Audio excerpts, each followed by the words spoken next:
Hello, నేను Prasad KVV. ఈరోజు మనతో స్టూడియోలో టీడీపీ స్పోక్స్ పర్సన్ శ్రీమతి లతా సూర్యదేవర్ గారు ఉన్నారు.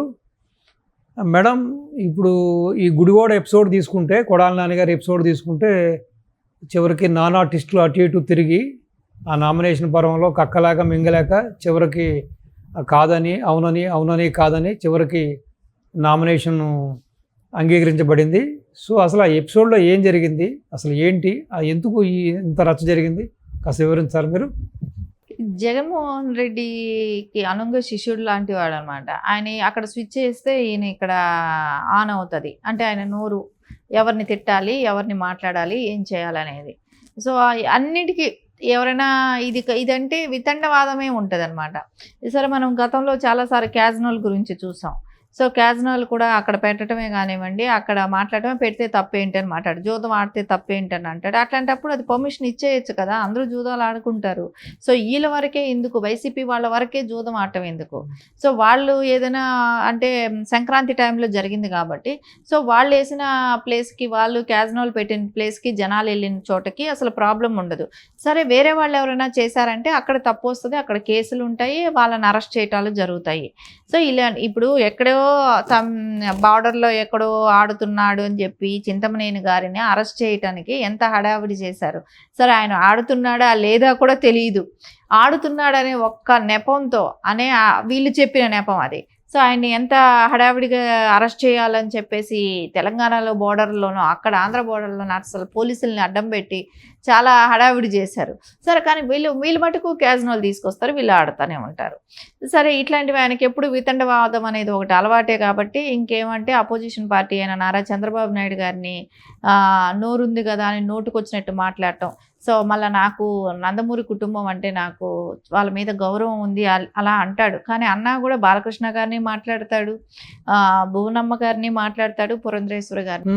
అన్నగారు అంటే గౌరవం అంటాడు, మళ్ళీ అన్నగారు కూతుర్ని బయట పెట్టి మాట్లాడతాడు, నీచంగా మాట్లాడతాడు, ఆ కుటుంబాన్ని అంతా కూడా బయట లాగుతాడు. సో అట్లాంటి వ్యక్తి వాళ్ళ దయ వల్ల పైకొచ్చిన వ్యక్తి ఇతను. సో ఏదైతే చంద్రబాబు నాయుడు గారి దయమూలానే ఆయన్ని ఎమ్మెల్యే చేయటం అయింది. కానీ సో లేకుండా ఉంటే ఆయన ఎప్పుడో ఎమ్మెల్యే వైసీపీలో ఉన్నా, కాంగ్రెస్లో ఉన్నా కానీ ఎమ్మెల్యే అయ్యే అవకాశాలే లేవు ఆయనకి. అలా ఆయనకి మంచి చేసిన చోటనే వాళ్ళని మాట్లాడటం అనేది, అదే తిన్నింటి వాసాలు లెక్కేస్తారంటే చూడండి, సేమ్ అదే చేశాడు. ఇప్పుడు యాక్చువల్గా ఈ పాత మున్సిపల్ కార్యాలయాన్ని ఆయన వసతి గృహంగా వాడుకున్నారని చెప్పి టీడీపీ నాయకులు దానికి సంబంధించిన డాక్యుమెంట్స్, దానికి సంబంధించిన అగ్రిమెంట్ పత్రాలతో సహా నిరూపించారు. ఆయన చివరికి కాదు, నేను కార్యాలయంగానే వాడుకున్నాను అంటాడు. ఇప్పుడు కార్యాలయం అనేది వసతి గృహం కింద రాదా? దానికి దీనికి డిఫరెన్స్ ఏంటి? రెండు ఒకటే. ఆయనకి అది ఆ మాత్రం నాలెడ్జ్ ఉందో లేదో తెలియదు, అదే కదా అంటాడు. సన్న బియ్యం, దొడ్డు బియ్యం, ఈ బియ్యాలు చెప్పాడు. కానీ ఏ బియ్యమో ఒక బియ్యం ఇస్తున్నాం తినచ్చు కదా అనే రకం మాట్లాడాడు. మళ్ళీ సన్న బియ్యానికి దొడ్డు బియ్యానికి తేడా కూడా తెలియని వ్యక్తి అలా మాట్లాడినాడు. ఇప్పుడు వసతి గృహం అనటం ఏంటి, ఏదైనా ఒకటే కదా. సో అది కూడా ఆలోచించలేకపోయాడు. తర్వాత దానికి ఇప్పుడు అంటే ఎలక్షన్ బిఫోర్ ఇప్పుడు ఖాళీ చేశాడు అంటే 5 ఏళ్ళు నేను ఏమీ వాడుకోలేదు అని అన్నాడు. సో తర్వాత వాడుకున్నట్టు చెప్తున్నాడు. మళ్ళీ దానికి అద్దెలు పే చేశానని అన్నాడు. సరే, అద్దెలు ఇప్పుడు అంటే అప్పుడు కట్టలేదు, ఇప్పుడు కట్టాల్సి వచ్చింది. సో ఇవన్నీ చేసి ఇప్పుడు క్లియరెన్స్ చేసుకున్నాడు. సో అది కూడా కాకుండా ఆవిడ ఆవిడ కూడా ఆయన మనిషే కాబట్టి, పద్మావతి గారు ఆర్డీఓగా తీసుకొచ్చి ఈయనే పెట్టారంట. దాన్ని బట్టి ఆవిడ సానుభూతి చాటుకుంటుంది ఆయన కోసం అని చెప్పి.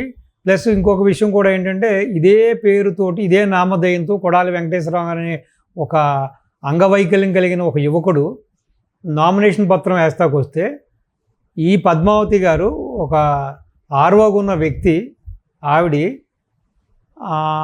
అతన్ని బెదిరించి నీ మీద క్రిమినల్ కేసు పెడతాను, నువ్వు వాపస్ తీసుకో నామినేషన్ అని చెబితే, అతను మీడియాను ఆశ్రయించి, పోలీసులను ఆశ్రయించి వచ్చి మళ్ళీ నామినేషన్ వేయడం జరిగింది.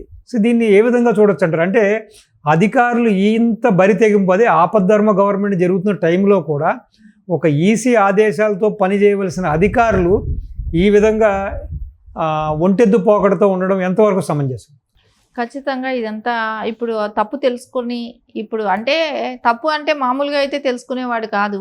అపోజిషన్ గొడవ పెట్టి దానికి రద్దు చేయాలని అడగబట్టి ఆయన చేయాల్సి వచ్చింది. ఆయన దానికోసం మళ్ళీ అద్దె పే చేసి సో ఆ క్లియరెన్స్ తీసుకొచ్చి తర్వాత ఇవ్వటం ఆర్డీఓకి ఇవ్వటం జరిగింది.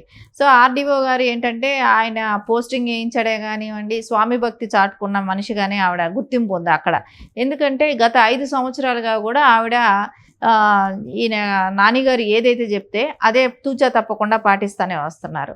సో కొన్ని చోట్ల అన్ని చోట్ల కూడా ఎవరైతే వైసీపీ వాళ్ళు ఎలాగైనా వేయనివ్వండి నామినేషన్ పత్రాలు, వాళ్ళవన్నీ ఓకే చేస్తున్నారు. కానీ అపోజిషన్ పార్టీ వాళ్ళందరివి కూడా తీసేయటం జరుగుతున్నాయి. అంటే అపోజిషన్ అంటే ఇండిపెండెంట్గా వేసిన వాళ్ళనే కానివ్వండి, ప్రతి చిన్నదానికి కూడా వాళ్ళందరినీ కూడా తొలగించడం జరుగుతూ ఉంది. కానీ ఎందుకు వైసీపీ వాళ్ళకి మటుకు ఆ వెసులుబాటు ఎందుకు కల్పించారు, ఎందుకోసం చేస్తున్నారు అంటే ఇక్కడ ఈ లెక్కనైతే అధికారులందరూ కూడా కుమ్మక్కయ్యారు. సో ఈ అధికారులందరూ కూడా వాళ్ళకి అంత తొత్తుల్లాగా పనిచేస్తే రేపొద్దున ఎలక్షన్స్ సజావుగా సాగుతాయా అనేది కూడా ఇక్కడ ఒక అంశంగా ఉంది. రేపు ఎందుకంటే పోలింగ్ బూతుల్లో వీళ్ళు పెట్టే స్టాఫ్సే కానివ్వండి, వీళ్ళందరూ కూడా సో ఆర్డీఓ చేతిలో నుంచి ఉన్న మనుషులే కాబట్టి ఎలా పనిచేస్తారు, సో ఇవన్నీ కూడా పరిగణలోకి తీసుకోవాలి. కానీ ఇలాంటివి ఉన్న ఆర్డీఓలనే కానివ్వండి వీళ్ళందరినీ కూడా ఈసీ యాక్షన్ తీసుకోవాల్సిన అవసరం కూడా ఉంది. యాక్షన్ తీసుకోవాలంటే మేడం ఈసీ అనేది ఒక సొంత బాడీ, బట్ ఈసీలో చాలా లిమిటెడ్ అఫీషియల్స్ ఉంటారు. ఏ రాష్ట్రంలో అయినా సరే రాష్ట్రంలో ఉన్న అధికారుల మీద ఈసీ ఆధారపడి ఉంటుంది. మరి ఈ విధంగా ఈ రాష్ట్రంలో ఉన్న అధికారులు కేవలం వైసీపీకి కొమ్ము కాస్తూ, వైసీపీ నాయకులు కొమ్ము కాస్తూ ఈ విధంగా ఒంటెత్తు పోకడతో చేస్తుంటే నిజంగా ఈ ఎన్నికలు సజావుగా సాగుతాయంటారా? ఖచ్చితంగా అయితే ఎన్నికలు సజావుగా సాగాలంటే ఈసీ యాక్షన్ అయితే మెయిన్. ఎందుకంటే అధికారులు అనేవాళ్ళు ఖచ్చితంగా నిబద్ధతకు పనిచేయాలి. ఎందుకంటే వాళ్ళు ఒక్క పార్టీకి కొమ్ము కాస్తున్నట్టు మనకి ఇక్కడ స్పష్టంగానే కనబడుతుంది కదా. ఇప్పుడు నానిగారి విషయంలో కానివ్వండి, సో అపోజిషన్స్ అందరూ కూడా గోల పెట్టినా కూడా తర్వాత అంటే ఇంకా విధి లేని పరిస్థితిలో ఆయన అడ్డు కట్టి సో ఇది తీసుకొచ్చిన తర్వాత ఆయన నామినేషన్ ఓకే అయింది. కానీ అదే కానీ ఇంకొకళ్ళు అయితే ఈ పార్టీకి తీసేసేవాళ్ళు. సో కేసులు కూడా తప్పు పెట్టాడు. 5 కేసులు ఉంటే ఆయన మీద 3 కేసులు చూపెట్టడం జరిగింది. సో అవన్నీ కూడా ఎలా వీళ్ళు కన్సిడర్ చేయలేదు, ఎందుకోసం వీళ్ళు ఇలాంటివి ఆయనకు కొమ్ము కాస్తున్నారు, ఇవన్నీ కూడా మా పరిగణలోకి తీసుకోవాలి. ఇంకొకటి కూడా ఇదివరకు కూడా ఆయన ఎప్పుడు కానీ అంటే హిందువుల మనోభావాలు, ఆయన ఒక పూజలు చేస్తాడు అన్నీ చేస్తాడు, హిందువుల మనోభావాలకు విలువిచ్చిన వ్యక్తి కూడా కాదు. ఎందుకంటే రథం కాలిపోతే కాలిపోయింది, కొత్తదిగా చేయిస్తున్నాడుగా, ఎలకల వల్ల కాలిపోయింది అంటాడు. అదేంటి ఎలకల వల్ల మద్యం కూడా తాగుతుంది అని అంటాడు, ఎలుకలు మళ్ళీ మద్యం కూడా తాగుతాయి అని అంటారు, ఎలుకలు రథాన్ని కాల్చేసాయి అంటారు. విగ్రహం ఆంజనేయ స్వామి విగ్రహం చెయ్యిరిగితే ఏంటి పోతే పోయింది, ఇంకోటి కట్టిస్తే ఇంకొక విగ్రహం ఇస్తానన్నారు కదా. అన్నీ ఇలాంటి వితండవాదనలు మాట్లాడటం. సో ఏది చేసినా అంటే గవర్నమెంట్లో ఏదైనా జరగనివ్వండి దాన్ని చాలా ఈజీగా తీసేయటం. అదే అపోజిషన్ వాళ్ళు అయితే మటుకు మాట్లాడటం అనేది మటుకు ఈసారి ఎలక్షన్లో అయితే ఖచ్చితంగా నాని గారికి అయితే బుద్ధి చెప్పే అవకాశం ఖచ్చితంగా కనబడుతుంది. ఎందుకంటే ఆయన నోటి దురుసుతనమే కానివ్వండి ఈ 5 సంవత్సరాలు కూడా ప్రజలు స్పష్టంగా చూశారు కూడా. ఇప్పుడు గుడివాడ అంటేనే రాజకీయ దురంధరులు, తర్వాత ఎన్టీ రామారావు, నాగేశ్వరరావు లాంటి మహానటులు పుట్టిన ప్రాంతము, ఎంతోమంది వ్యాపారవేత్తలు, ఎంతోమంది రాజకీయవేత్తలు, ఒడ్డే శోభనాథేశ్వరరావు లాంటి గొప్ప రాజకీయ నాయకులు, ఇలాగ చెప్పుకుంటూ పోతే చాంతాడు ఉంటుంది. అటువంటి గొప్ప గొప్ప నాయకులు వచ్చిన గడ్డ మీద ఇన్ని అవలక్షణాలు ఉన్న నాయకుడిని 4 సార్లు ప్రజలు పట్టం కట్టారు కదా. అది కేవలం టీడీపీ, ఎన్టీ రామారావు గారు, చంద్రబాబు నాయుడు గారిని చూసే పట్టం కట్టారా, లేకపోతే నిజంగానే ఇతను ప్రతిభాశాలను కట్టారా? ఈసారి ఇతనికి ఫలితాలు ఎలా ఉంటాయి? ఈసారి నగ్గుతాడా, నగ్గడా? ఖచ్చితంగా నెగ్గే అవకాశాలు అయితే ఎక్కడా కనపడటం లేదండి.